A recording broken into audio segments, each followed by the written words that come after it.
आपल्या I News चॅनलला subscribe करण्यासाठी बेल आयकॉनला क्लिक करा आणि बातम्या वाचण्यासाठी प्ले स्टोअरवरून आय न्यूज ॲप डाउनलोड करा. सटाणा शहरात अज्ञात चोरट्यांचा धुमाकूळ दिवसेंदिवस वाढत असून पहाटेच्या सुमारास सलग 2 ठिकाणी घरफोडीचे प्रयत्न तर एका ठिकाणी घरफोडीची घटना उघडकीस आल्याने नागरिकांमध्ये भीतीचे वातावरण निर्माण झाले आहे.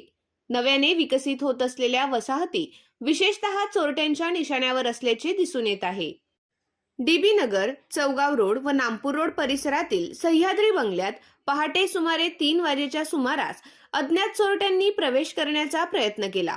सेवानिवृत्त शिक्षक प्रभाकर नामदेव देवरे यांच्या बंगल्याच्या हॉलच्या खिडकीचे गज कापून चोरट्यांनी आत हात घालून दरवाजा उघडण्याचा प्रयत्न केला. मात्र घरातील सदस्यांना आवाज आल्याने त्यांनी तात्काळ धाव घेतली असता खिडकीजवळ 3 संशयित चोरटे दिसून आले. नागरिकांनी आरडाओरडा केल्याने चोरट्यांनी कंपाऊंडवरून उड्या मारत पळ काढला. दरम्यान नामपूर रोडवरील श्रीकृष्णनगर परिसरात याच सुमारास दुसरी घटना घडली. सेवानिवृत्त शिक्षक वामनराव खैरनार यांच्या घराचा दरवाजा फोडून चोरट्यांनी आत प्रवेश केला.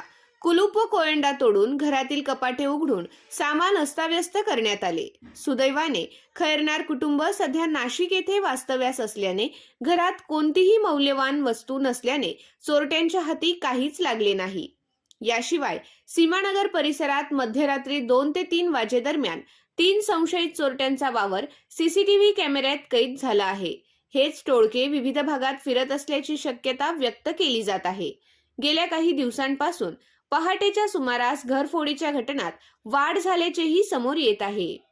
दरम्यान या घटनांच्या पार्श्वभूमीवर रात्रीच्या गस्तीसाठी नेमण्यात आलेल्या खासगी सुरक्षा रक्षक तसेच पोलिसांच्या गस्त व्यवस्थेवर नागरिकांनी नाराजी व्यक्त केली आहे.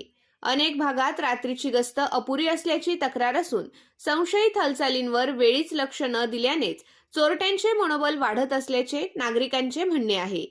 नागरिकांनी पोलिसांनी रात्रीची गस्त वाढवावी, संशयित व्यक्तींवर कडक कारवाई करावी तसेच नव्या वसाहतींमध्ये विशेष सुरक्षा उपाययोजना कराव्यात अशी मागणी केली आहे.